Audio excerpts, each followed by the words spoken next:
मेरे बहुत ही प्रिय और बेहद सम्मानित साथियों, हृदय की असीम गहराइयों से अभिनंदन, बहुत बहुत हार्दिक स्वागत। साथियों, चर्चा बहुत ही रोचक हो चली है। प्रत्येक लग्न के बारे में हम चर्चा कर रहे हैं कि आखिर जो हमारी खून पसीने की कमाई है वो कहाँ खर्च होगी। हमारे अनचाहे खर्चों पर खर्च होगी या फिर हमारे मन चाहे खर्चों पर खर्च होगी। तो साथियों, यदि आपका अपने लग्न से संबंधित एपिसोड देखने से रह गया है तो यहाँ आई बटन में हम उसका लिंक प्रोवाइड करा देंगे ताकि जाकर के आप उसको देख सकें और जीवन में सावधानी बरत सकें।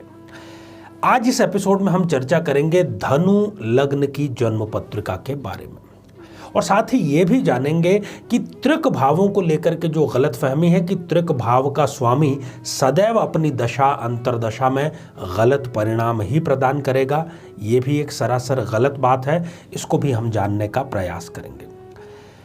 साथियों, आगे हम विस्तार से धनु लग्न की जन्म पत्रिका पर चर्चा करें इससे पहले एक बेहद ज़रूरी सूचना कि हम हमारे प्रत्येक एपिसोड के अंत में किसी न किसी जातक के प्रश्न का उत्तर देते हैं और ये प्रश्न हमें प्राप्त होते हैं हमारे सम्मानित दर्शकों के कमेंट्स के द्वारा। साथियों, दो बातों का आपको ख्याल रखना है। जब भी आप अपना कमेंट लिखें उससे ठीक पहले आपको लिखना है #आचार्य चंद्रकांत और साथ ही आप अपना कमेंट लिखने के बाद में इस एपिसोड से संबंधित एक प्रश्न जो कि इसी एपिसोड के अंत में आपसे पूछा जाएगा, आपके ज्योतिष के ज्ञान को वर्धित करने वाला, बढ़ाने वाला होगा, तो उसका उत्तर साथ में लिखा होना बेहद ज़रूरी है। तो आइए साथियों, बिना किसी देरी किए हम आज धनु लग्न की चर्चा करते हैं। साथियों, ये जो आप स्क्रीन पर एक जन्म पत्रिका देख पा रहे हैं, 9 नंबर से ये जन्म पत्रिका प्रारंभ हो रही है और इसी कारण से हम इसको कहेंगे कि यह है एक धनु लग्न की जन्म पत्रिका। स्वयं बृहस्पति देव इसके लग्नेश बनते हैं, इसके स्वामी बनते हैं। बहुत ही अच्छे व्यक्तित्व का धनी, बहुत ही श्रेष्ठ व्यक्तित्व का धनी ये व्यक्ति होता है। साथियों, अनचाहे खर्च हम किसको कहते हैं? डॉक्टर पर किया गया खर्च, वकील पर किया गया खर्च, गलत निवेश जो कि हमने कर दिया है, पैसा यदि हमारा डूब जाता है, ऐसा कार्य सरकारी जो कि हम पैसा दे करके कराते हैं, वो पैसा देते समय हमारा दिल दुखता है, ये सारे के सारे खर्च अनचाहे खर्च कहे जाते हैं। जबकि मनपसंद यात्रा करना, अपने विवाह पर या घर के किसी सदस्य के विवाह पर खर्च करना, मकान गाड़ी खरीदना या परोपकार के कार्य के लिए दान देना, ये सारे के सारे मन चाहे खर्च होते हैं।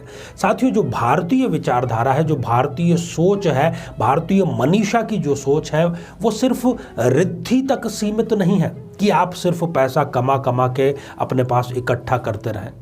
उसको आप व्यय किस पर कर रहे हैं, ये अधिक महत्वपूर्ण है।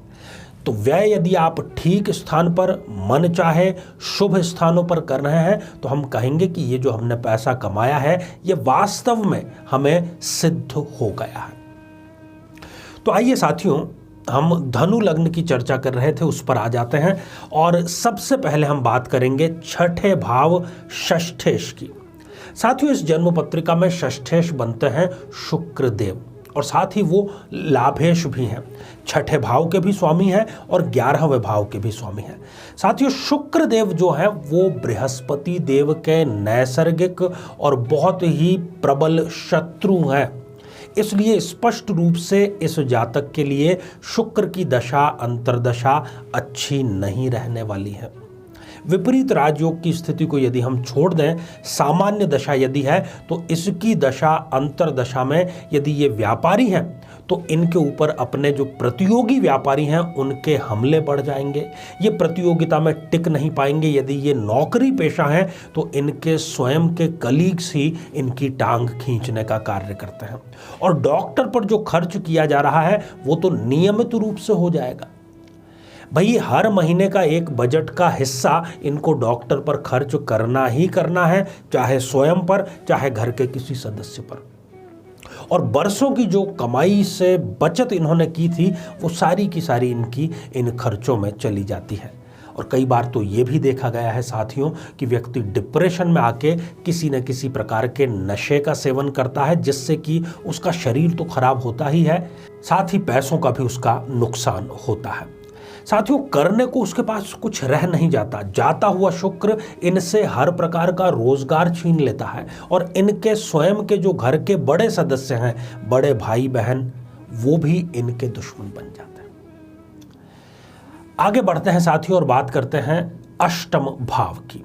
इस जन्म पत्रिका में अष्टमेश बनते हैं चंद्रमा देवता, और चंद्रमा देवता यहां पर एक अति मारक स्थिति में है। यह आप बात भूल जाइए कि वो गुरुदेव के मित्र हैं, इसलिए वो यहां पर शत्रुता नहीं निभाएंगे, वो बिल्कुल गलत ही परिणाम देंगे।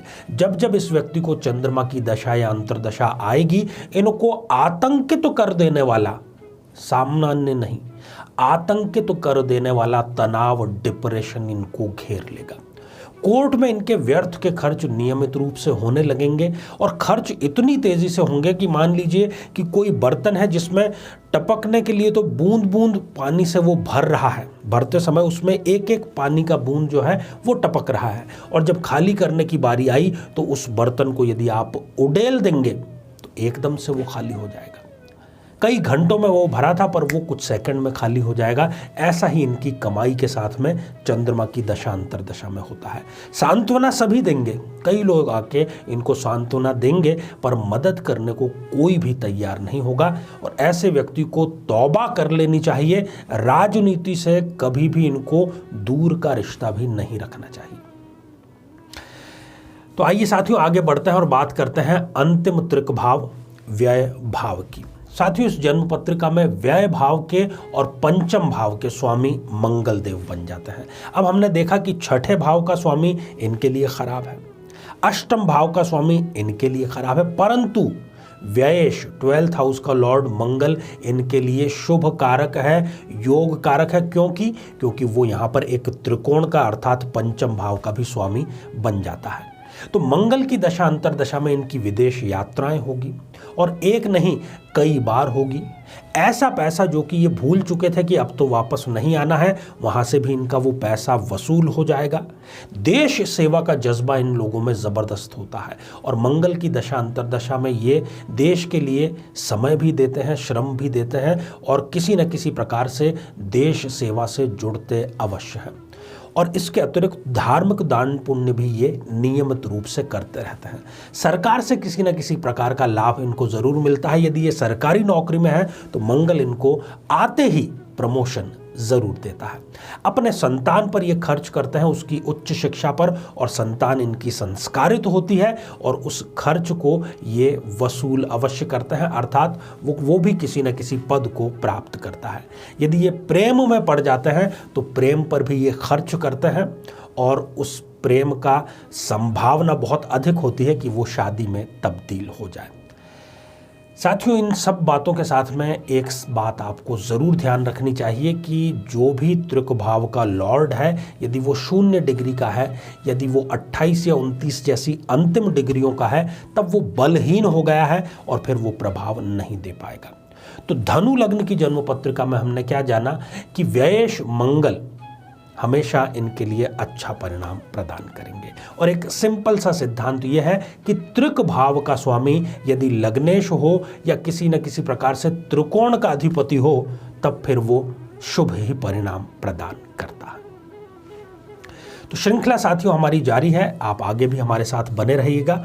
आइए अब हम आज का कमेंट ले लेते हैं। साथियों, आज कमेंट हमने शामिल किया है देवराज सुमन जी का, जो कि उन्होंने लिखा है बेगूसराय बिहार से। देवराज जी, आपने पूछा है कि आपकी जो सरकारी नौकरी की आकांक्षा है कब पूरी होगी, सरकारी नौकरी आपकी कब लगेगी। सरकारी नौकरी आपकी अवश्य ही लगेगी, और जुलाई 2022 के बाद में आपको खुशखबरी ज़रूर मिलेगी। अपनी मेहनत में किसी प्रकार की कमी मत रखना, और राज्य स्तरीय प्रशासनिक सेवा में बहुत अच्छे योग आपके निर्मित हो रहे हैं। आप जब भी रात्रि में शयन के लिए जाते हैं, उससे ठीक पहले शनि चालीसा का आप पाठ करें और तत्पश्चात आप शयन कर लें। तो साथियों, अब आज का बेहद ही आसान सा प्रश्न। आज हमने चर्चा की धनु लग्न की, तो धनु लग्न में लग्नेश कौन से ग्रह होते हैं। साथियों, आप सभी स्वस्थ, समृद्ध और शांतिपूर्वक जीवन व्यतीत करें। नमस्कार। जीवन में किसी समस्या का सामना कर रहे हैं, जैसे कि शादी में देरी होना, पति पत्नी में मनमुटाव या तलाक तक की नौबत आ जाना, संतान का प्राप्त न हो पाना, नौकरी या धन प्राप्ति में बाधा आना, जीवन के प्रत्येक क्षेत्र में किसी न किसी प्रकार की बाधा आना, तो आज ही अपनी जन्म पत्रिका का संपूर्ण विश्लेषण करवाएं और पाएं समस्या से सदैव के लिए मुक्ति।